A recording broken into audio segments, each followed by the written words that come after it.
Assalamualaikum warahmatullahi taala wabarakatuh. Selamat sejahtera, selamat malam, salam reformasi, salam perjuangan saya ucapkan kepada rakan taulan sahabat handai, tuan-tuan, puan-puan, datuk-datuk, datin-datin, Tan Sri, Tun Sri, apa nama, sesiapa lah. Kan, sama ada orang biasa sampai orang ternama, daripada Marhain kepada Kayangan. Terima kasih saya ucapkan kerana menonton saya pada malam ini. Alhamdulillah, kerana terus bersama dengan saya, kerana terus share, terus like, terus subscribe, terus tekan button like tu kan. Kalau komen, Alhamdulillah, terima kasih saya ucapkan. Kalau anda komen dekat bawah di YouTube atau Facebook, saya baca komen-komen anda, walaupun mungkin tak baca semua, sama ada live ataupun lepas itu kan, saya baca. Kadang komen dekat TikTok pun saya baca. Cuma dekat TikTok ni saya tak baca sebab tak ada recording kan. Tapi dekat FB dan juga YouTube ada recording. Jadi benda-benda tu semua kita faham dan kita baca. Saya ada dapat feedback yang majoritinya sangat positif, sangat baik. Terima kasih saya ucapkan. Yang mengutuk tu saya dah tengok jarang. Bukan kata tak ada, tapi jarang lah. Ada yang komen pasal intro saya terlalu lama. Saya kata, kenapa intro kau terlalu lama sampai orang lari. Dia kalau dia recorded intro tu, kita boleh forward. Janganlah tunggu intro tu habis kalau recorded lah. Tapi kalau sekarang ni memang tak boleh tunggu lah, tapi dia ada timer kat situ. So tunggu je lah. Kan 5 minit tu tuan-tuan boleh pergi ambil air dulu, duduk ke apa ke. Okey je sebenarnya. Bagi saya, sebab saya nak buat intro ni, sebab saya kena prepare. Bagi yang tak tahu, semua sistem saya ni saya kena set up satu persatu. Saya kena tengok on ke tidak sistemnya, jalan ke tidak, benda ni dah tekan belum, ni dah tekan belum. Sebab itu saya boleh live dekat tiga platform yang berbeza. 1, 2, 3 platform yang berbeza ni. Jadi untuk mereka yang di... Alah, siapa pula telefon aku malam-malam buta ni, ya Allah.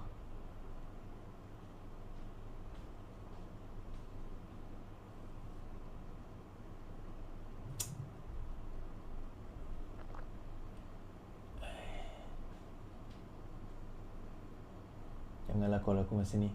Sekejap. Sorry. Jadi siapa yang nak tengok sistem ni, nampak? Okey, dekat depan ni dua laptop saya. Terima kasih Neo Reformers. Ni saya punya TikTok saya, ini saya punya laptop saya. Dan ni ada dua sistem. So saya ada dua benda yang main kat situ kan. Jadi as you can see kan, jadi sebab itu kenapa saya buat lama. Saya kena prepare, susun satu-satu. Dan sistem ni pun yalah, bukan semua boleh ada. Okay, alright. Okay, terima kasih saya ucapkan. Okay, so malam ni insyaAllah kita berbicara beberapa perkara. Pertama, serangan terhadap kroni-kroni Mahathir sudah bermula. Persoalan, adakah anak Mahathir bakal jadi Menteri Besar Kedah untuk sailang Sanusi jadi Menteri Besar Kedah kerana imej terlalu buruk yang dibawa? Maka PAS kena ada satu imej lain. Dan sebab itukah kenapa Mahathir pergi jumpa dan juga proklamasi Melayu itu dipersetujui oleh Mahathir dan juga Hadi tanpa bersatu ada dekat situ persoalan. Dan juga di mana tim B PAS sekarang ini nak burukkan Sanusi. Disebut juga 10 wallet. Salah hija wallet aku ni. 10 wallet yang akan sertai PAS. Dikatakan sertai PAS atau keluar daripada UMNO, bakal sertai PAS. Siapakah mereka? Dan juga kesaranan pemuda UMNO yang mengatakan sekarang ini DAP perlu minta maaf. Ini komentar saya tentang perkara ini, yang golongan-golongan yang tak boleh nak move on ni. Tiba-tiba Tajuddin, banyak cerita. Tajuddin Rahman hari ini datang kepada Perhimpunan Agung UMNO. Lepas tu dia kata sebenarnya Ahmad Maslan lah yang salah dalam hal ini. Dia kena gantung loh. Dia datang, dia kata Ahmad Maslan salah. So salah apa? Kemudian Sanusi persoalkan pengampunan Anwar di mahkamah. So kita akan komen kenapa Sanusi tiba-tiba nak bawa kes pengampunan Anwar di mahkamah itu. Dia kata tiba-tiba dia nak apa orang kata, dia nak langgar lah. Basically dia nak kata benda tu tak betul dan sebagainya. Dan PN subsidi ayam dan telur diteruskan, tapi pada tahun 2022 PN yang masukkan subsidi. menyokong proklamasi Melayu seperti menentang kerajaan YDPA. Itu antara soalan-soalan kita. Banyak lah sebenarnya topik kita ni, tapi tak apa. Kita pergi satu persatu, tuan-tuan. So, timbul kegusaran beberapa hari yang lepas lah, di mana 1 Julai dikatakan bahawa subsidi akan dimansuhkan. Dikatakan 1 Julai subsidi telur dan ayam akan dimansuhkan. Okey, untuk makluman tuan-tuan dan puan-puan, perkara itu antara perkara yang disebut oleh Mat Sabu. Saya tak pasti disebut atau tidak, tetapi perkara ini disebut sebenarnya oleh Alexander Lantalinggi sewaktu dia jadi Menteri KPDN pada tahun lepas, pada tahun 2022. Pada 1 Julai, harga ayam dan juga telur dan subsidi minyak akan dimansuhkan mulai 1 Julai ini. Bukan Julai ini, Julai tahun lepas. Okay, kita baca ni kenyataan daripada PN masa mereka memerintah tahun lepas. Kementerian KPDN HP memutuskan harga kawalan siling ayam, telur ayam dan subsidi minyak masak tulen bagi pek kemasan botol tidak akan diteruskan mulai 1 Julai ini. Menterinya Datuk Alexander Lantalinggi berkata harga barang itu dijangka meningkat dan akan ditentukan oleh pasaran. Beliau berkata tindakan ini dibuat bagi memastikan makanan harga pasaran akan lebih stabil dalam tempoh jangka panjang. Kami jangka harga siling ayam akan naik selepas 30 Jun berbanding RM8.90 sekilogram ketika ini. Tetapi pihak industri telah memberi jaminan harganya tidak akan naik terlalu mendadak. Saya dimaklumkan oleh pihak industri bahawa harga siling ayam akan berlega sekitar 10 kg. So, yang ni bukan berita yang saya baca untuk tahun ni. Yang ni adalah pada tahun lepas, tahun 2022, Perikatan Nasional menjadi kerajaan. Mereka telah memansuhkan harga siling ayam, telur dan subsidi minyak juga dimansuhkan. Itu untuk makluman. Tuan-tuan dan puan-puan, ini bukan tahun ini punya. Ini tahun lepas punya. Tetapi untuk tahun ini, ada kegusaran mengatakan bahawa perkara ini mungkin boleh berulang kembali. Namun begitu, kerajaan telah memberi jaminan pada hari ini, kerajaan akan teruskan subsidi ayam dan juga telur. Kerajaan akan meneruskan pemberian subsidi kepada peternak ayam dan pengeluar telur. Kenyataan bersama Kementerian Pertanian dan Keterjaminan Makanan dan KPDN HP, keputusan itu dibuat bagi memastikan industri ayam dan telur terus berdaya tahan dan pada yang sama memastikan kesejahteraan rakyat. Setelah mengambil kira semua aspek termasuk memastikan industri ayam dan telur kekal mampan serta kebajikan rakyat terus terbela, Perdana Menteri telah bersetuju dengan cadangan KPKM dan KPDN supaya pemberian subsidi dan kawalan harga telur diteruskan mulai 1 Julai 2023, kata kenyataan itu. Pada Februari lalu, Menteri Mat Sabu dilaporkan berkata harga ayam dan telur dijangka diapungkan selepas Jun. Dia berkata langkah itu sebahagian daripada langkah kerajaan mengatasi kekurangan bekalan makanan. Katanya harga dua bahan itu akan diapungkan agar kementerian akan dapat memantau menilai perubahan harga berbanding harga siling semasa. Seminggu kemudian, kementerian itu dalam kenyataan kabinet setuju untuk meneruskan subsidi telur hingga Jun, sementara kajian sehingga subsidi bersasar dijalankan. Erti kata lain, tuan-tuan, kenyataan yang mengatakan bahawa ialah serangan demi serangan daripada pembangkang tu normal lah. Dia serang kepada kita. Dia kata inilah dia kerajaan yang tak prihatin memansuhkan subsidi telur dan juga ayam dan juga minyak. Dia kata Mat Sabu dah announce pada Februari lepas. Mat Sabu announce, dia kata itu cadangan untuk melihat pada harga pasaran tetapi belum ditentukan oleh kabinet lagi. Dan akhirnya kabinet memutuskan untuk nak mengekalkan sehingga Jun bulan ini. So, kabinet juga telah memutuskan pada hari ini bahawa segala-galanya telah diputuskan. Dengan arti kata lain, even Julai ni pun harga ayam dan juga telur tidak akan dimansuhkan. Subsidi ayam telur tidak akan dimansuhkan. Dengan arti kata lain, ia dikekalkan. Namun begitu, sebenar dan hakikatnya yang menghapuskan, kita baca tadi menghapuskan subsidi itu adalah Perikatan Nasional. Tapi itu Alexander Lantalinggi bukan DGPS. Ya, DGPS. Tapi masa itu dia join Perikatan Nasional. Kabinet tu kabinet Perikatan Nasional. Mereka yang memutuskan. Dia bukan Alexander yang boleh putus seorang-seorang. Dia Menteri KPDN. Tapi yang memutuskan tu adalah kabinet. Dan mereka memutuskan no longer subsidi ada dekat situ. Namun kerajaan ini mengatakan teruskan walaupun 11 Julai. So tak ada isu, tuan-tuan. So kalau nak bantai kita pun rujuk balik berita yang tahun lepas di mana dia orang yang tarik. Dia orang yang masukkan harga shilling. Dia orang yang masukkan subsidi minyak. Okey? Habis kat situ. Ada satu berita, habis kita buat cerita lain pula. Habis ada satu berita pasal logo Visit Perlis. Tapi bagus saya nak mention tuan-tuan. Logo Visit Perlis. Logo tahun melawat Perlis 2024-2025 undang sindiran dan juga kecaman. Ni logo dia. Logo baru melawat Perlis dan Dedak hari ini mengundang kritikan ramai termasuk bekas ahli parlimen Kanga Amin Ahmad. Mempersoalkan pemilihan logo tersebut, Amin dan juga timbalan pengurusi PKR Perlis berkata pastinya ada rekaan lebih menarik. Entah kenapa rekaan bentuk logo kerajaan nampak agak cincai. Saya percaya ramai yang boleh membuat reka bentuk yang lebih menarik dan menyalahkan makna. Mengulas lanjut, Amin berkata sektor pelancongan Perlis perlu dilengkapi dengan persediaan yang sesuai untuk menambah baik pengalaman pelancong. So kalau kita tengok logo tahun lepas ni, dia lagi menarik lah kalau kita tengok ni kan. Ini logo melawat Perlis nombor 2 dan nombor 3. Lawa lagi nombor 2 tu compare yang menang. Ada juga elemen negeri Perlis. Ini Perlis geng-geng ni komen lah. Dia kata adalah juga yang logo yang tak menang ni tapi lagi lawa daripada logo tersebut. Dia macam ni lah tuan-tuan. Walaupun Perlis ini adalah sebuah negeri PAS, diperintah oleh PAS. Bagi saya bila melibatkan pelancongan, melibatkan orang kata apa, ekonomi rakyat, saya tak kisahlah siapa pemerintah. Saya tak kisahlah pun logonya tak cantik. Yang penting adalah inisiatif dia kan. Jadi bagi saya menyeru seluruh rakyat, termasuk diri saya sendiri untuk melawat Perlis. Itu negeri PAS kau nak promote kenapa? Tak, pemerintah nak PAS tapi rakyatnya tetap rakyat biasa kan. Saya pun teringin juga nak melawat Perlis. Yang saya tahu dekat Perlis ni gua kelam je. Gua kelam je saya tahu sebab ada beberapa kali buat syuting kat situ. Bukan saya, ada kawan saya buat syuting kat situ. Tu je saya tahu. Jadi saya tertarik lah. Apa lagi benda yang menarik kat Perlis ni kan? Benda yang menarik kat Perlis. Saya tahu dia ada bersempadanan dengan Thailand kan. Situ saya tahulah. Mungkin ada benda menarik yang kat Perlis yang kita boleh lihat, boleh teliti, boleh tengok, boleh pergi. Kalau tuan-tuan boleh suggest pada saya apa salahnya? Mungkin kita boleh buat rombongan melawat Perlis ke macam kan?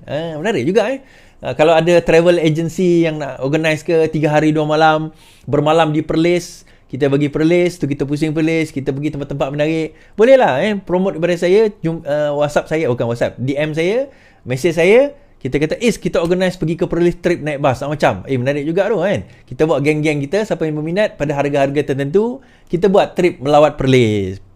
Mungkin jugalah sebab dah biasa Terengganu orang dah biasa buat. Macam dia lah ada banyak attraction kat Terengganu kan.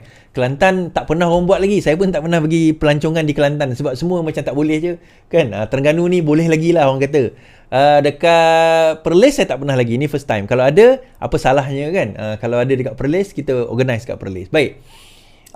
Tadi ada saya baca pasal mampan tuan-tuan. Perkataan mampan. Ini saya nak bawa mampan ni. Baik. Mampan ni sebenarnya maksud definisi kamusnya adalah mampu mengekalkan pencapaian atau prestasi yang baik. Berdasarkan kepada Dewan Bahasa, mampu mengekalkan pencapaian atau prestasi yang baik. Ini contoh, ini tak ada kena dengan politik saya cerita. Contoh perkataan yang tersalah sebut tetapi akhirnya menjadi satu perkataan yang digunakan dan dimasukkan dalam Dewan kamus Dewan. Mampan ni sebenarnya tak ada perkataan itu dalam bahasa Indonesia. Ini disebut oleh Datuk Seri Anwar Ibrahim sewaktu pembacaan bajet. I think 1997, 98 macam tu. Saya tak ingat ada dalam tempoh tu lah. Dia baca bajet, pembentangan bajet masa tu sebagai Menteri Ekonomi. So, Menteri Kewangan. So, beliau membaca dan dia banyak guna perkataan-perkataan yang fancy-fancy lah orang kata kan. Yang agak pelik-pelik, agak fancy-fancy. So, dia guna perkataan itu. Dan salah satu perkataan contohnya, Datuk Seri Anwar Ibrahim lah orang yang mula-mula menggunakan perkataan. Dia kata, kenapa kita nak guna perkataan sophisticated? Masa tu, sophisticated diterjemah ke dalam bahasa Melayu. Kenapa kita nak guna perkataan sophisticated? Sedangkan kita ada perkataan kita sendiri, iaitu canggih. Dia kata, canggih. Sebab saya suka kan. Salah satu lagi perkataan digunakan adalah mampan. Sebenarnya perkataan yang betul adalah mapan, bukan mampan. Tapi dia tersebut mampan dan akhirnya perkataan itu digunakan. Tak salah pun sebab itu bahasa kita ambil bahasa Indonesia, kemudian kita disebabkan tersalah tu, tak tahu sengaja tak sengaja ke apa kan, jadi kena tanya dia lah. Maka ditukar, akhirnya perkataan itu menjadi milik kita sendiri. Which shows, saya ada lihat satu satu video lah itu kan.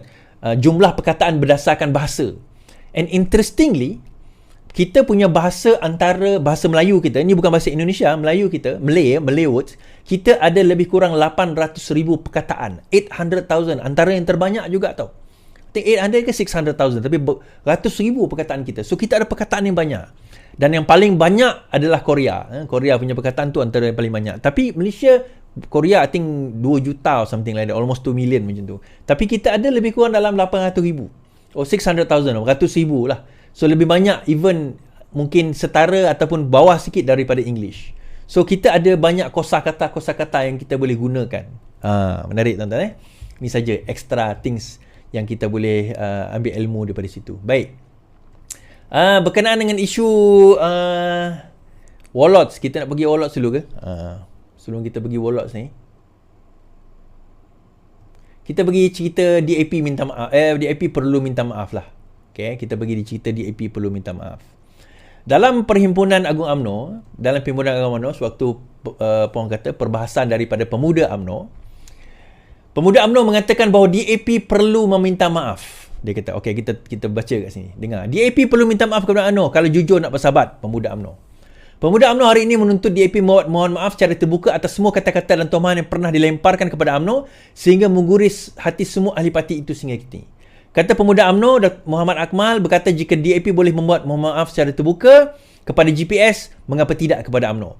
Pemuda UMNO menuntut DAP membuktikan segala tomahan, pemikiran yang cakap UMNO anti-Melayu, anti-Islam, rasis, tidak semua akan berlaku dalam kerajaan perpaduan ini.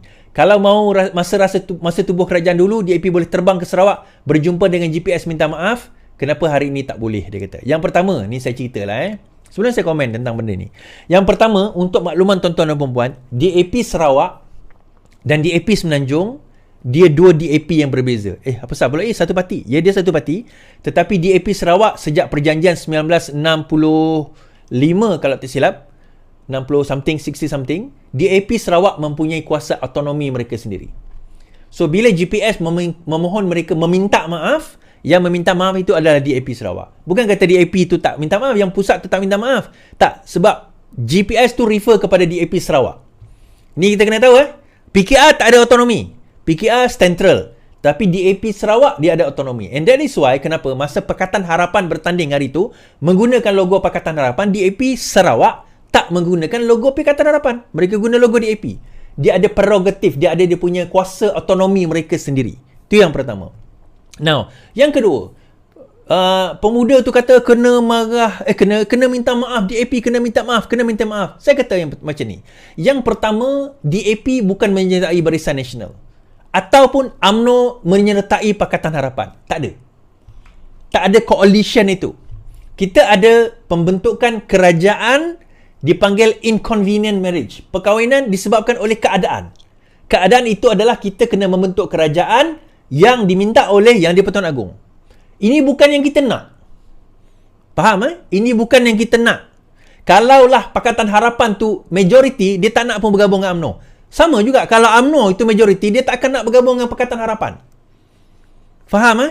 Okay. So ini inconvenient marriage. Nak minta maaf kenapa? Yang ketiga saya kata, kalau nak minta maaf, DAP nak minta maaf, UMNO pun kena minta maaf dengan DAP. Setahu saya yang paling banyak attack, ni tuan-tuan saya cakap ni sebab UMNO dah mula attack. Bukan UMNO lah, pemuda dia lah. So kena tahan lah. Kena tahan je lah. Kau attack kita, takkan kita duduk tala macam tu je. Yang banyak attack DAP tu juga adalah orang UMNO. Tuan-tuan ingat RBA tak? Red Bean Army. Ni saya buka cerita malam ni. Red Bean Army itu, RBA itu, dicipta oleh siapa tuan-tuan? Dicipta oleh UMNO. DAP tak pernah pun ada RBA. Kalau ada RBA, tentu UMNO dah tahu sekarang ni. Dan tentulah DAP lah orang yang mula menggunakan RBA nak menentang. RBA tak pernah wujud. Red Bean Army itu tak pernah wujud. Dia diwujudkan oleh UMNO. Kenapa diwujudkan oleh UMNO? Saya jumpa orang yang antara pengasas RBA ni, orang Melayu kita. Dan tak ada dalam UMNO dah. Dia dah lompat pada parti lain. Dia cerita, saya antara pengasas RBA. Saya lah orang yang memulakan RBA antara. Dan dia namakan beberapa nama yang memulakan RBA. Dan dia kata dia dapat dana pada waktu daripada UMNO. Untuk tujuan apa? Pecah belahkan Pakatan Rakyat. Kemudian memastikan supaya rakyat nampak bahawa DAP ni jahat. Dan perkara ini bila tengok forum wacana malam tu kan. Ni saya tak nak cerita tapi orang UMNO dah buka cerita, kita buka cerita lah. Saya tengok wacana malam tu dekat Sina kan. Bila saya tengok wakil UMNO cuba membela DAP, cuba membela hubungan dengan DAP tu.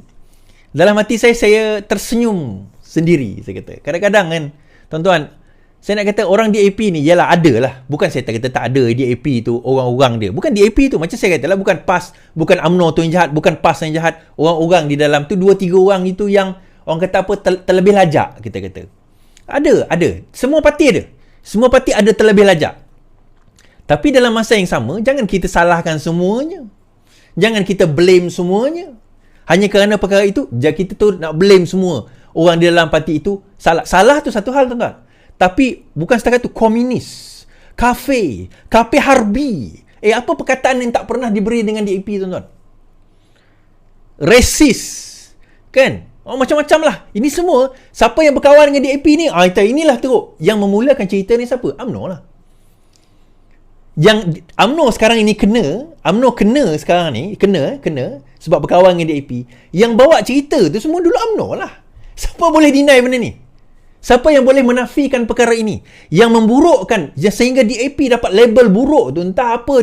Kadang-kadang kita kesian tengok kawan-kawan DAP kita kan. Yang dapat DAP buruk, yang komen-komen kat bawah, yang duk cerita-cerita DAP macam ni, DAP tu, DAP ni, DAP komunis, DAP 13 Mei, semua tu, dia semua orang UMNO yang bawa. Jadi persoalan kita, kalau DAP nak kena minta maaf, tak ada masalah. So UMNO kena minta maaf juga. Macam. Kalau macam tu, kalau tak ada, kalau tak nak, dan dua-dua tak payah, shut up lah. Kita dalam membentuk kerajaan, bukan kita membentuk parti politik yang sama sekarang ni. Kita ni membentuk kerajaan sebab ada keperluan membentuk kerajaan. Kita bukan parti politik yang sama. Dia bukan UMNO masuk Pakatan Harapan atau DAP masuk Barisan Nasional. Tak ada, tak payah nak minta maaf. Habis GPS boleh is. Tu saya kata, itu prerogatif DAP Sarawak. Pada waktu itu. Jadi, apa DAP kata? Pemuda UMNO perlu move on. Lupakan kisah lama DAP.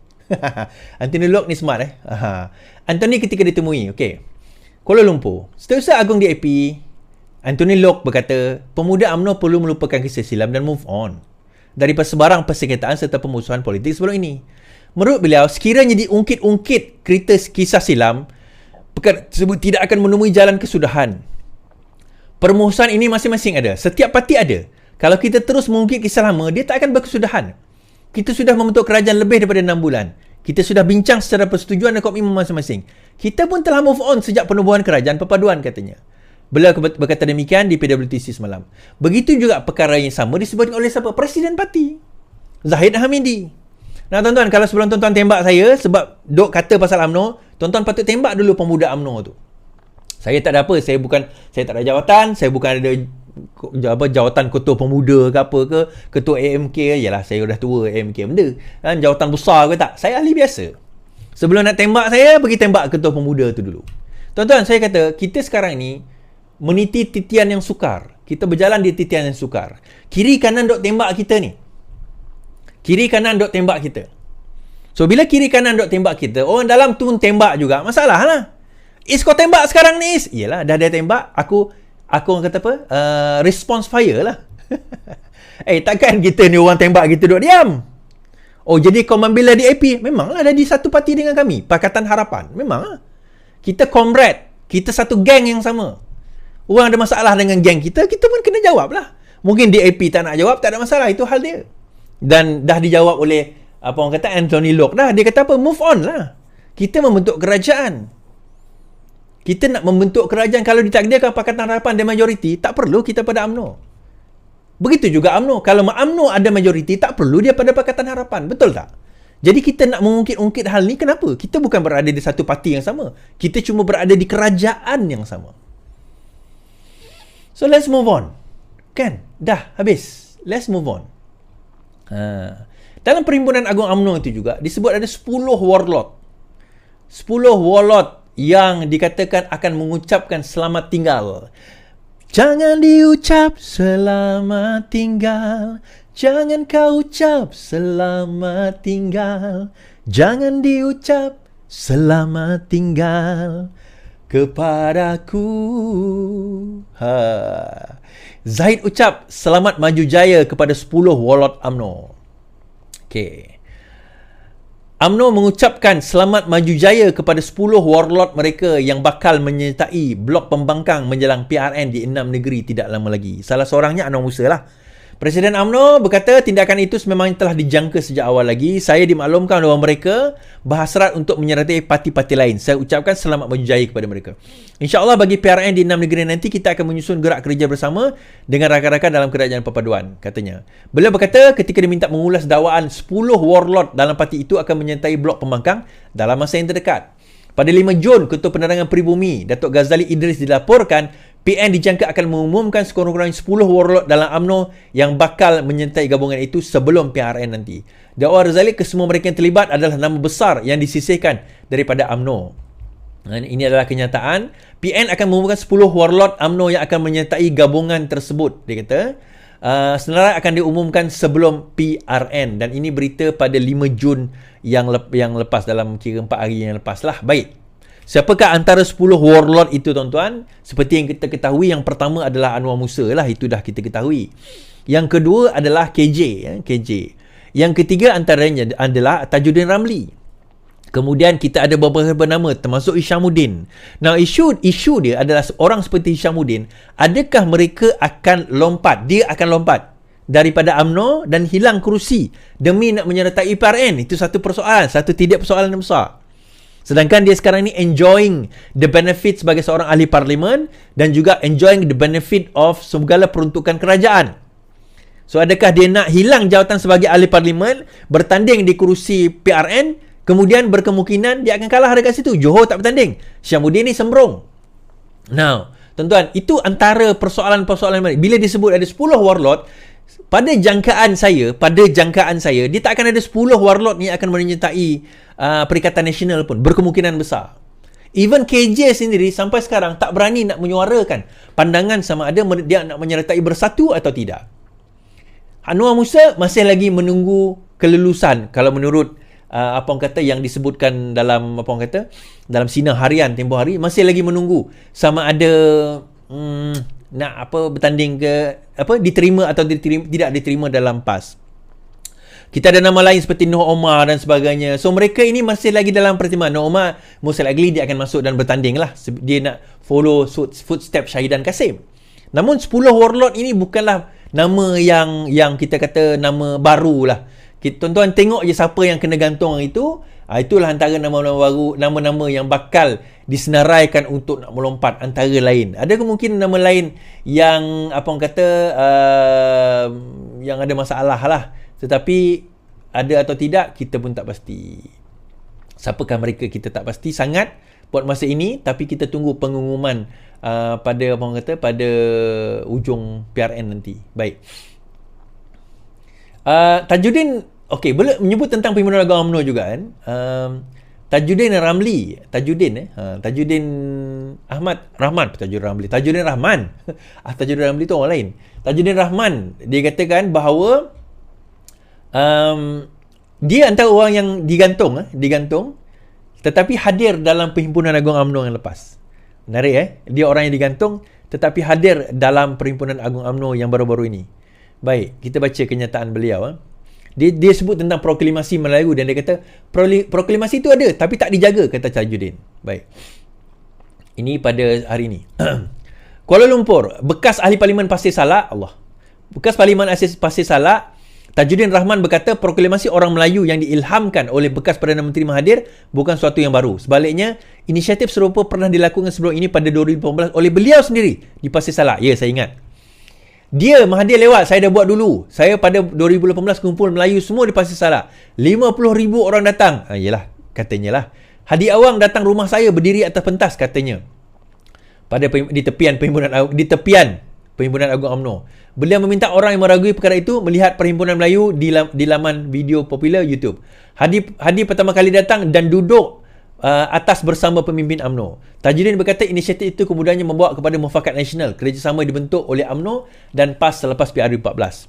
Jawatankuasa malah dibentuk untuk mengurus kerjasama itu. Namun, kecewa pemimpin UMNO dan PAS yang bertanggungjawab tidak menjaga ini baik. Mereka patut jaga, kata Tajuddin. Jawatankuasa dibentuk oleh Zaid Ahmadi untuk menguruskannya. Siapa ketuanya? Tok Mat. Siapa ahli jawatankuasa? Zamri, Ashraf Wajdi, Anwar Musa, Tuan Ibrahim Tuan Man, Taqiyuddin. Nak nama lagi, katanya. Mahathir sebelum itu berkata proklamasi yang diilhamkan itu bertujuan menyatukan orang Melayu melangkaui garis politik. Ia menarik sokongan daripada beberapa pemimpin pembangkang termasuk PAS, Presiden PAS dan Timbalan Bersatu Ahmad Faizal Azumu.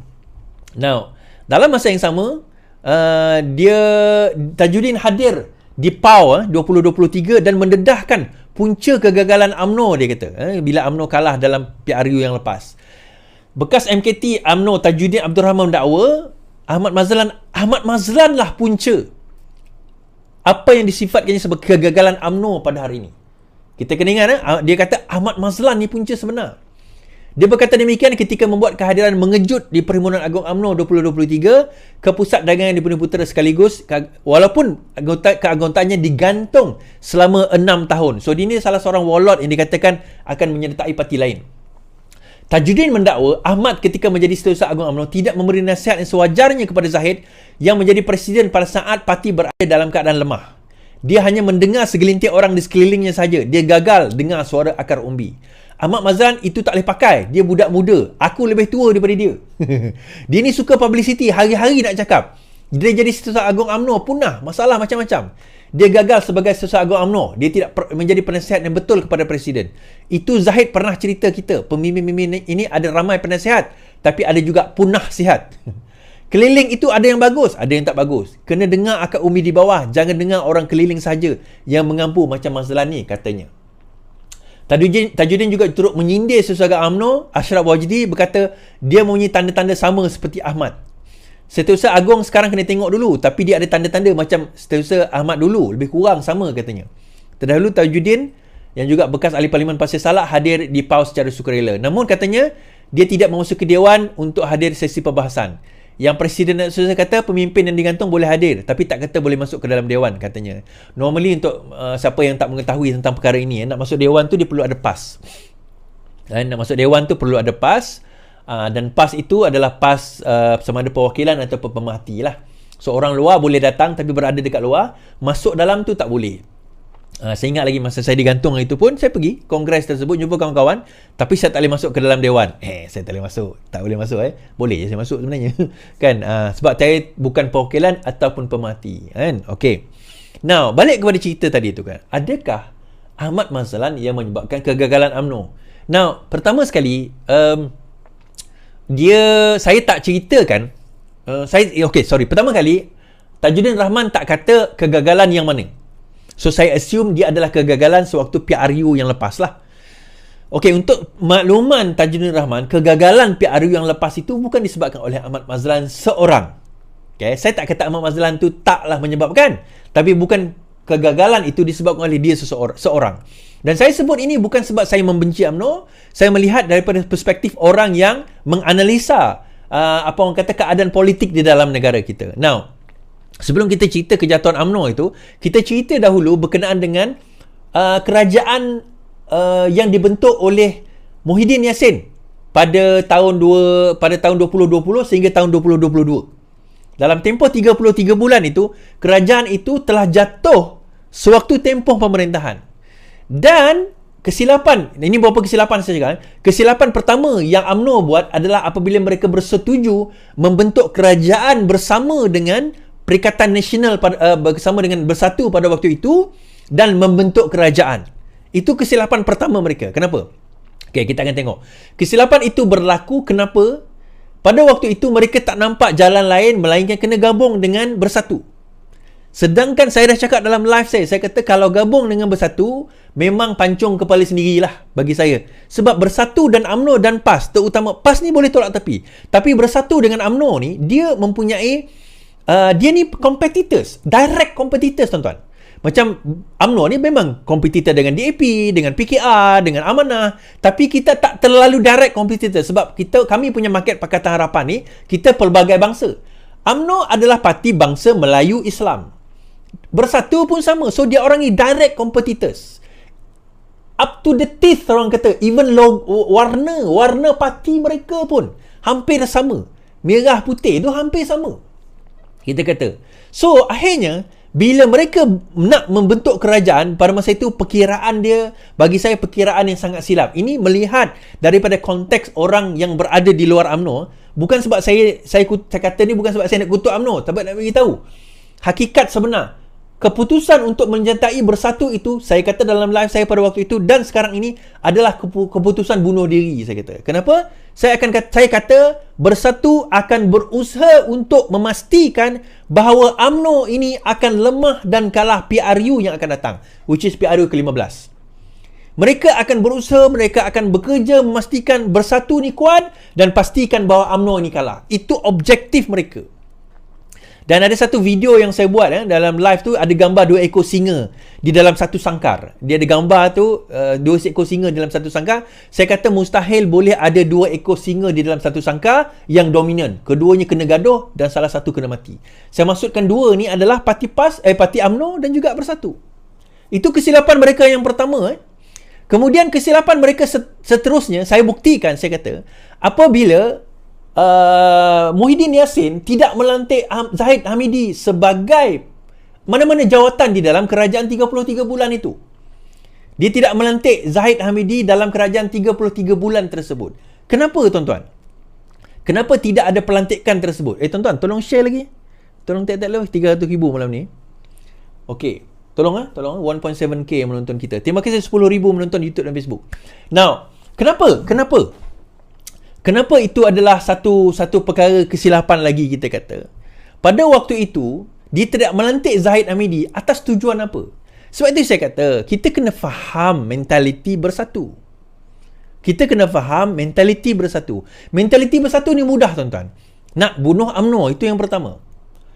Dan bukan salah Bersatu. Itu bukan salah Bersatu. Itu memang sebahagian daripada strategi politik mereka. Yang salah pada waktu itu adalah UMNO. Kerana UMNO tak nampak ataupun mereka mungkin terlalu luka sehingga mereka grab je, desperate pada waktu itu, desperate. So akhirnya dia tak lantik. Kenapa dia orang tak nak lantik Zahid Hamidi? Sebab Zahid Hamidi itu kluster mahkamah katanya. So kami nak bersih dan stabil. Kami tak nak ada di dalam pimpinan kami mereka yang ada masalah. Okey. So apa yang berlaku? Dia kata UMNO pada waktu itu, sewaktu beberapa bulan dah membentukkan kerajaan, beberapa hari sebelum membentukkan kerajaan, mereka bermesyuarat. Dan dalam mesyuarat tersebut mengatakan, dalam mesyuarat UMNO itu, hari ini saya ceritakan, UMNO mengatakan bahawa tidak boleh ada sesiapa di kalangan kita mengambil jawatan di dalam kerajaan Muhyiddin Yassin sehinggalah presiden kita diberikan jawatan dan juga majlis tertinggi kita diberikan jawatan. Pada waktu itu, hampir kesemua ahli majlis tertinggi UMNO, majlis kerja tertinggi UMNO ada kes mahkamah. Okay? Jangan ambil jawatan. Ahli UMNO semua, ahli parlimen, jangan ambil jawatan.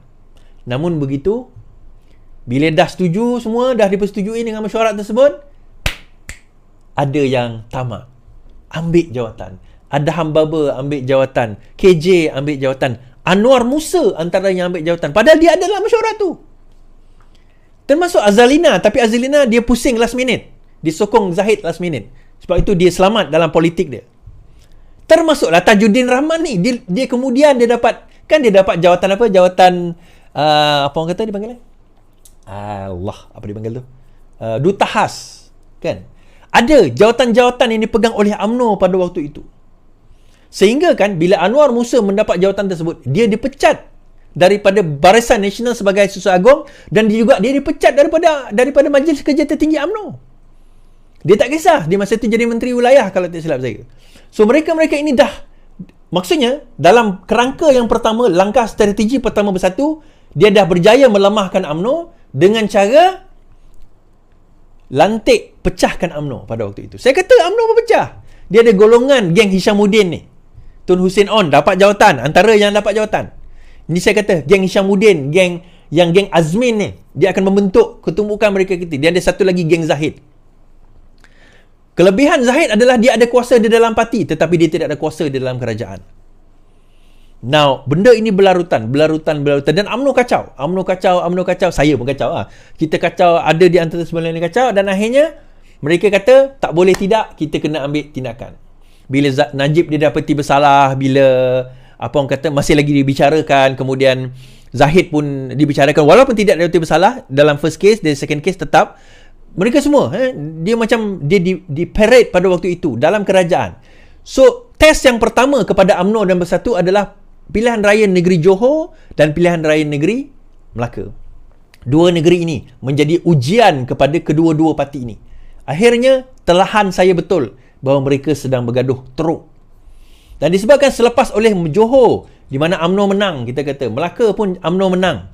Pada masa itu UMNO merasakan dua perkara. Pertama, tiba masa kita kena ambil alih kerajaan, bukan perpaduan, kerajaan pada waktu itu.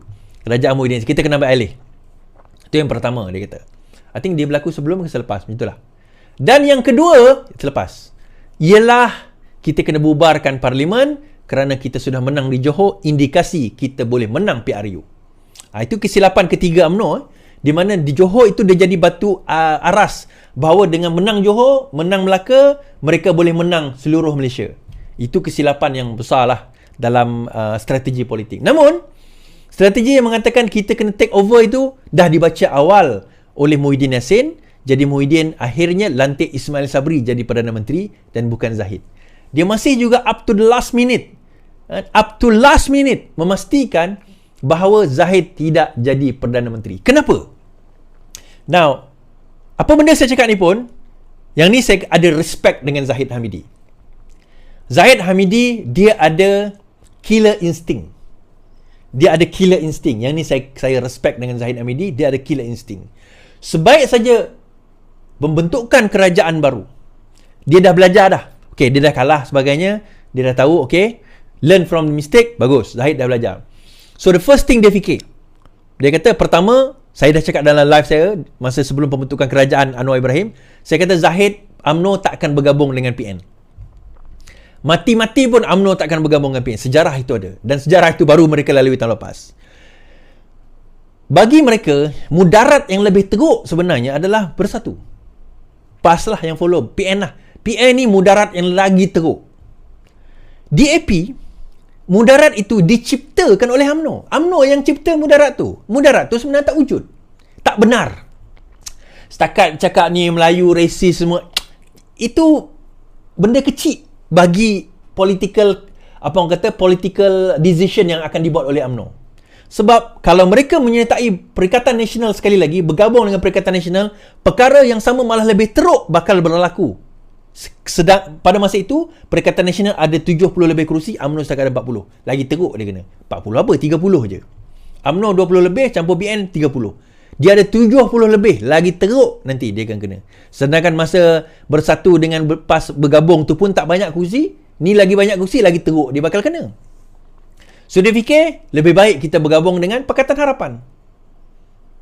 Lebih baik bergabung dengan Pakatan Harapan. Sebab itu cerita malam itu bila dia kata, bila Rahim Tambicik kata kan, yang ada majoriti itulah yang koman, inilah Westminster. Sebab tu saya kata dalam debat tu, dalam forum tu, kalau ada masa kita boleh bahaskan benda tu. Itu salah tu. Tak ada undang-undang mengatakan sedemikianlah caranya. Itu adalah ketetapan yang ditentukan oleh, walaupun tak ada undang-undang, yang di-Pertuan Agong. Okay? Yang tu kita bahaskan kod lain. Now, bila pembentukan itu berlaku, Zahid Hamidi kata, baik, aku kena bersama dengan Pakatan Harapan. Kenapa? Sebab Pakatan Harapan ini, dia bukan direct competitor. Kan saya sebut tadi direct competitor kan? Direct competitor adalah PAS, direct competitor adalah Bersatu kepada UMNO. Sebab apa? PAS Parti Melayu Islam dia punya market, Bersatu Melayu Islam dia punya market, UMNO Melayu Islam dia punya market. Sama market dia orang. So dia orang direct competitor. Pakatan Harapan indirect competitor. Dia kompetitor juga tapi indirect. Ada banyak ruang yang mereka boleh kerjasama. So akhirnya bekerjasama. Yang pertama, bentuk kerajaan dahulu. Okay? Yang pertama, jangan bergabung dengan PN dahulu, jangan bagi kekuatan. Yang kedua, bentuk kerajaan dahulu. Kenapa? Nah, bila dah bentuk kerajaan, syarat Zahid Hamidi mudah. Dia nak jawatan tertinggi di dalam kerajaan. Of course, Perdana Menteri tak mungkin lah. Maka dia dapat jawatan timbalan Perdana Menteri. Nah, bila dia timbalan Perdana Menteri, dia Presiden UMNO, kemudian KDN pula dipegang oleh Saifuddin Nasution yang membuat perbincangan dengan UMNO. UMNO punya, dia ada satu benda yang dia nak bunuh UMNO dulu tau, melalui Perhimpunan Agama UMNO. Tak berjaya, ditunda 6 bulan lepas PRU sebagainya kan. Dia gagal. Itu kesilapan besar PN lah. Sepatutnya kalau dia nak, dia bunuh masa tu sebenarnya.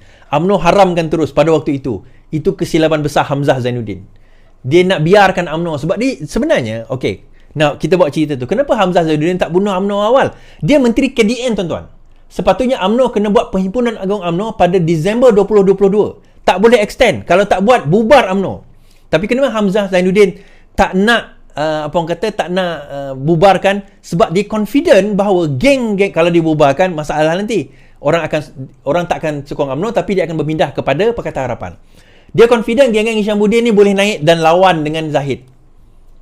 Tapi dia lupa pada waktu itu bila geng-geng itu nak naik, Zahid boleh buat perkeliling. Tidak ada pertandingan di presiden dan timbalan presiden. Pop, checkmate. Okey, bila dah checkmate kat situ, dah sudah. Dia punya perangkap tu makan diri. Dia ingatkan kalau dia bagi menang, maka UMNO tu dah dikuasai oleh golongan ini, boleh bergabung dengan geng-geng yang termasuklah Anwar Musa sebagainya. Bolehlah gabung dengan geng ini. Bila menang, bila tak bertanding, menang pula Zahid Hamidi. Tu saya kata Zahid Hamidi tu saya respect.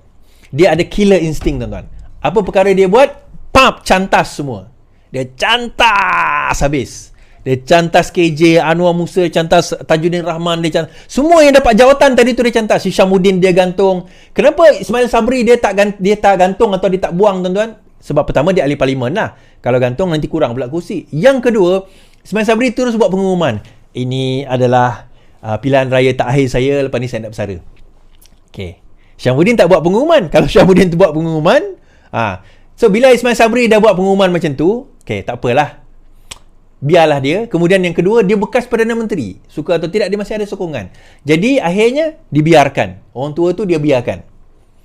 So terus saya kata, kesilapan yang ada sebenarnya bukan pada Ahmad Mazlan. Ini cerita panjang-panjang ni nak bagi tahu kesilapan tu. Bukan pada Ahmad Mazlan. Kesilapan awalnya pada keputusan golongan yang tak nak dengar cakap pemimpin Zahid Hamidi. Kalau awal mereka dengar cakap Zahid Hamidi, semua jangan ambil jawatan. Pada masa itu kerajaan goyang tau. Kalau kerajaan goyang, dia orang ada say. Kalau semua berpakat dengar cakap Zahid dan tak tamak, macam cerita perang Uhud tu kan. Rasulullah kata jangan turun, ambil ghanimah tu. Tunggu dekat bukit tu, pemanah ni. Tengok-tengok semua duk ambil ghanimah, duk ambil dia punya harta rampasan perang, dia pun turun. Habis musuh serang. Itu kelemahan, itulah sebenarnya kelemahan. Termasuk Tajuddin Rahman ni. Dia tak nampak.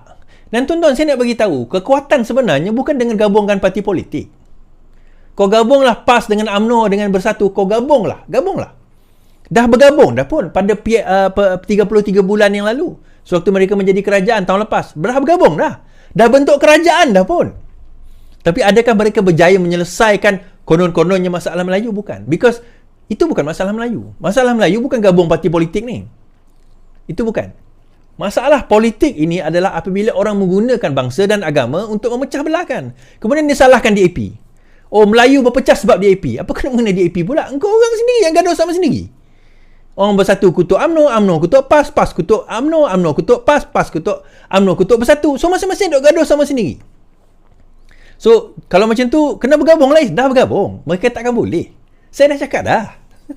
Tuan-tuan refer balik video saya tahun 2020 lebih kurang live masa tu kan, 20 awal-awal tu sampai bulan 8, bulan 9. Saya kata dia orang tak boleh bergabung. Dia orang takkan boleh bergabung, saya kata. Saya tak ingat saya kata potong jari lah kalau dia orang nak bergabung dan berdamai. Dia boleh bergabung. Bergabung tu boleh. Tapi nak berdamai dalam pergabungan tersebut. Kenapa? Poinnya adalah satu je, ego. Masing-masing ada ego dia. Halnya kalau mereka saya saya cakap dalam ni forum Sina. Bukan forum Sina yang baru-baru ni, bukan dengan yang Halimah tu. Sebelum itu, masa tu saya dengan adakah UMNO hilang something like that lah, pasal undi Melayu ke apa. Saya kata mereka boleh menang kalau mereka bergabung. Tetapi nak bergabung tu tak boleh, melainkan dia kena ketepikan ego mereka. Dan saya tahu ego ni merupakan benda yang paling besar yang masing-masing takkan nak ketepikan. Masing-masing ada kepala di sini. Kan, selagi mana ego tu ada kat situ, susah untuk mereka nak korang cakap apalah. Kan kita kena bersatu, kita kena, tak ada. Tak boleh, tuan-tuan. Okay? Right. Saya cerita sikit. Waktu cerita tu saya buat last tadi, baru menarik kan, tapi tak apalah. Berkenaan dengan Skandal dana negara, SPRM beku akaun bank bernilai lebih 39 juta ringgit. Akaun bank berjumlah 39 juta termasuk milik bekas Menteri Kanan, 2 ahli perniagaan bergelar Tan Sri dan ahli keluarga mereka telah dibekukan susulan siasatan penyelewengan dana negara berjumlah 2.3 bilion. Suruhanjaya SPRM dalam kenyataan ini memaklumkan pembukaan itu melibatkan 192 bank akaun, merangkumi 35 akaun syarikat dan 157 akaun bank. Menurut SPRM, mereka merakamkan kenyataan 2 individu bergelar Tan Sri selain menggeledah kediaman serta premis berkaitan. Semua mereka diserahkan mengikut akta SPRM. Susulan itu berupa dokumen berkaitan kes telah pun diperolehi. Pada 19 Mei lepas, seorang bekas Menteri Kanan dan seorang tokoh korporat bergelar Tan Sri dilaporkan di siasat SPRM berhubung penyelewengan dana bernilai 2.3 bilion ringgit. Baik. Ini saya sebutkan tuan-tuan sebagai sekarang ini serangan terhadap apa orang kata, terhadap kroni atuk sedang berlangsung. Dia macam ni. Sabarlah 11,112 orang dan 2.1K. Sabar, ni saya nak cerita ni. Cerita ni panjang ni. Biasanya saya jarang lebih daripada sejam. Hari ni kita lebih sejam. Okey. Atuk sekarang ni, kalau perasan sebelum ini, PN, lepas akaun kena beku, dia jumpa dengan Daim. Okey, dia jumpa dengan Daim. Ni kita cerita strategi sikit. Dia jumpa dengan Daim. Apa tujuan jumpa dengan Daim? Fulus wal duit, tuan-tuan. Fulus al dunia wal mampus fil akhirah. Fulus wal duit. Duit dan duit. Tu yang dia perlukan. Selepas perjumpaan tersebut, Daim kena siasat. Menteri Kanan tu, bekas Menteri Kanan tu Daim lah. Kena siasat, tuan-tuan. Lepas dah kena siasat, jam. Sekarang ni nak dapat duit kat mana? PN ni. Bersatu ni nak dapat duit kat mana? Apa orang kata, PAS nak dapat duit kat mana ni? Mampus kita. So nak dapat duit kat mana? So akhirnya terpaksa berjumpa dengan Mahathir. Malam ni kita cerita lagi sekali. Perjumpaan dengan Mahathir, proklamasi Melayu itu semua wayang. Kenapa wayang, tuan-tuan? Itu semua adalah satu cerita. Tun, kami perlu dana. Kami perlu duit. Dia tak cakap macam tu direct lah. Tapi itu indikasi besar dia. Dia tak cakap lah direct macam tu. Oh, Tun, tolong bagi duit. Tak ada. Tapi itu indikasi besar dia. Dan mustahil tak kalau Tun kata, boleh. Tapi dengan satu syarat. Apa syarat dia? Mukris menjadi Menteri Besar Kedah. Hah? Mukris jadi Menteri Besar Kedah? Macam mana? Kan hari itu Mukris ada minta permohonan untuk menyertai Perikatan Nasional melalui Pejuang. Kenapa tak terima? Tuan-tuan, kita fikir logik lah. Apa yang Mahathir ada? Di manusia ni, kalau kita faham, kita hanya akan pergi kepada seseorang kalau kita ada keperluan kepada sesuatu. Dia bukan ahli parlimen. Dia tak ada parti yang kuat. Dia tak ada jati diri yang kuat. Kalau dia bertanding pun hilang deposit hari tu. Tapi apa yang tinggal yang dia ada, tuan-tuan? Nama tak ada dah. Dia bertanding hari tu, hilang deposit. So apa yang Mahathir ada tinggal? Bukan dia. Mahathir ni tak, yalah, tak kata tak banyak duit. Banyak juga duit. Bukan dia. Kroni dia. Dia ada kroni-kroni yang dia boleh panggil macam tu je, tuan-tuan. Dia ada kroni yang dia boleh panggil macam tu je. Yang dia dah bina 22 tahun masa dia jadi Perdana Menteri tu. Okay. You ke is? Iya. 22 tahun yang dia jadi Perdana Menteri tu, kau ingat kosong-kosong ke? Ingat saja-saja dia buat jadi Perdana Menteri. Tak ada. Terima kasih yang bagi derma dekat YouTube. Kalau ada yang bagi derma dekat YouTube, minta maaf kalau saya tak nampak. Macam malam tadi ada daripada Singapura. Terima kasih daripada Singapura. Terkejut, saya nama dia Samsuri Ahmad. Macam Menteri Besar Terengganu. Saya ingat Menteri Besar Terengganu ke bagi tu. Rupanya Singapura. Okay. Duit, tuan-tuan. Rupanya dia perlukan duit. So, duit tu untuk tujuan apa? PRN. So, Sanusi sekarang ni, dia punya perbincangan tu, dia kata, okay, kami perlukan apa orang kata, Mukris ni jadi Menteri Besar. Okay. So, macam mana? Apa rancangan mereka? Kita kena pastikan bahawa Mukris Sanusi dapat wajah buruk, dapat nama buruk di Kelantan, di Kedah ni. Dan Sanusi ni bukan bijak sangat, tuan-tuan. Dia ada short fuse sikit. Kan, bukan gila, short fuse. So, nak nak provoke Sanusi ni mudah je. Kita tengok semalam saya baca dia punya apa orang kata 10,000 kat YouTube. Terima kasih. Yang kita baca dekat conversation WhatsApp dia dengan geng dengan FMT punya wartawan tu kan. Kita tahu dia short fuse. So nak kenakan orang short fuse ni simple je. Suruh dia cakap benda bodoh. So dia cakap lah tentang nak ambil alih Terengganu lah, nak ambil alih Penang lah. Siam ni bukan tak pernah jajah Kedah lah. Lepas tu dia sebut Arotia lah, saya ni orang bijak lah. Ingat aku siapa? Boleh gempak-gempak dia buat macam tu lah. Dia buat. Dan benda ni, untuk maklumat tuan-tuan, bukan setakat orang-orang PH je duk bantai Sanusi. Yang duk sebar dan main benda ni adalah orang PAS sendiri. Sekarang ini dah start main. PAS yang kononnya tim B lah, tim B. Dan dia fitkan kepada tim B ni untuk burukkan Sanusi. Kenapa? Kalau Sanusi buruk, datang PRN nanti, dia orang ada satu tokoh lain yang kata macam ni lah. Sanusi ni tak boleh jadi menteri besar. Tapi kita ada tokoh lain. Siapa? Kita ada Mukhris. Profesional. Anak bekas warga negarawan. Berkenah juga menjadi menteri besar Kedah. Kenapa kita tak boleh ambil beliau? Lagi profesional berbanding dengan Sanusi. Kalau betul strategi ni tuan-tuan, kalau betul benda yang saya cakap ni, dan benda itu dibangkitkan, dia akan naik. Jam Pakatan Harapan tuan-tuan. Jam Kerajaan Perpaduan ni. Nak bantai Sanusi macam mana? Kan? Kita duk kutuk Sanusi, pop, naik satu wajah yang macam, okay lah, kita kena akui, Mukhris ni, dia ada kelebihan, dan dia ada wajah dia kita susah nak kenakan Mukhris tuan-tuan. Susah. Serius saya cakap. Susah nak kenakan Mukhris. Berbanding dengan Sanusi hitam gila-gila. Pop, tiba-tiba dia bawa nama Mukhris naik, mampus kita. Macam mana? Bukanlah kata tak boleh. Boleh lah, tapi susah sikit lah kerja kita. Kita duk cari peluru, tembak Sanusi. Bom, Mukhris naik. Dan Mukhris naik tuan-tuan, tak mustahil. Kita menyertai Perikatan Nasional. Dia tak perlu menyertai PAS pun. Pejuang diterima menyertai Perikatan Nasional. Dan pejuang sekarang ini bertanding di Kedah. Dan kalau menang, kita akan naik Datuk Seri Mukhris sebagai Menteri Besar Kedah. Jeng kita tuan-tuan. Kita duk tembak. Sekarang ni Sanusi dah makin going down. Dia punya reputation. Yelah dekat kampung orang kata, orang bagus. Belum tentu. Serangan-serangan ni dah ready ni. Kanan-kanan dah nak tujukan kepada dia ni. Tapi tak akan membawa. So, possible tak benda itu berlaku? I'm not saying it's possible to happen. Dan diburukkan lagi kes ini tuan-tuan. Saman Anwar terhadap Sanusi. Now, saman Anwar terhadap Sanusi, Anwar Ibrahim saman Sanusi. Kan? Ini antara benda yang akan menjatuhkan Sanusi. Anwar Ibrahim saman Sanusi. So, bila Anwar Ibrahim saman Sanusi kena buktikan bahawa saman fitnah. Ini bukan saman fitnah. Sanusi kena buktikan bahawa Anwar tidak bermoral sebagaimana yang disebutkan di dalam ceramah.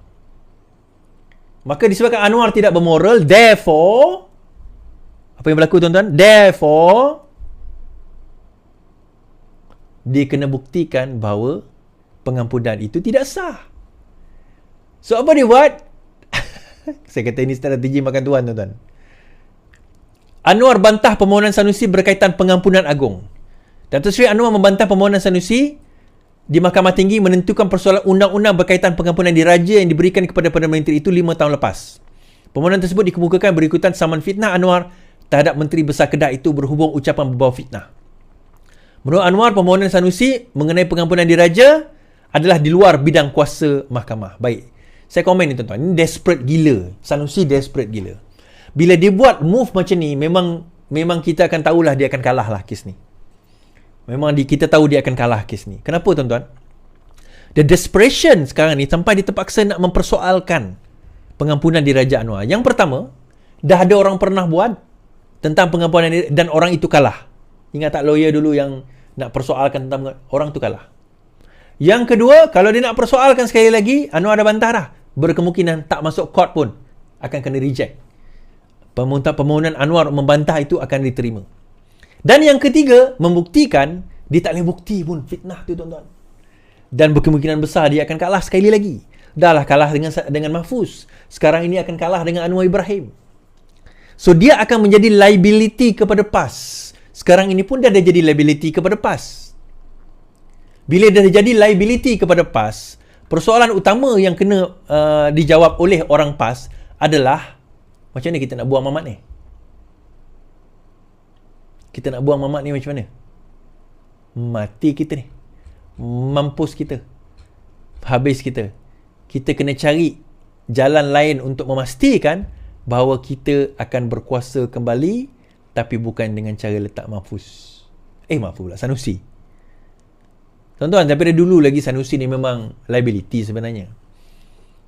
Dan orang tak berapa suka sangat Mahfuz. Bukan orang ramai tapi even dalam pimpinan PAS ni tak apa suka sangat Mahfuz. Bila dia sebut perkataan-perkataan lucah, dia sebut perkataan yang memang memalukan lah. Trilion pendapat. Itu bukan level menteri besar lah. Lepas itu dia duduk marah Anwar pasal kemiskinan. Bukan level dia lah. Pasal kemiskinan, dia duduk kutuk anak orang miskin, terasa tau. Mahfuz cakap macam tu. Sanusi cakap macam tu. Orang miskin terasa. Sanusi cakap macam tu.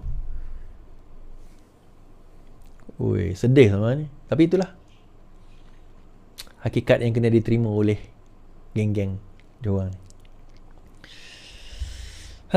Okay, thank you very much. Terima kasih yang menonton. Total 12,000 di YouTube, Facebook, 2.5k di TikTok. Terima kasih saya ucapkan. Terima kasih yang share, terima kasih yang like, terima kasih yang bagi gift, terima kasih semua. Semoga insya-Allah kita terus mempertahankan kerajaan perpaduan ini, mempertahankan Perdana Menteri Malaysia PMX. InsyaAllah kita menang PRN ini dan buktikan Kedah dan Terengganu dua negeri yang bagi saya boleh tumbang. Tetapi ini pesanan saya kepada pimpinan Pakatan Harapan di Terengganu lah. Udahlah gaduh. Kan? Udahlah gaduh. Berbaik dulu sementara PRN ni, lepas PRN gaduh balik lah. Tapi udahlah bergaduh. Okay? Sekian daripada saya. Kita jumpa lagi. Selamat malam. Selamat beristirahat. Yang penting lawan.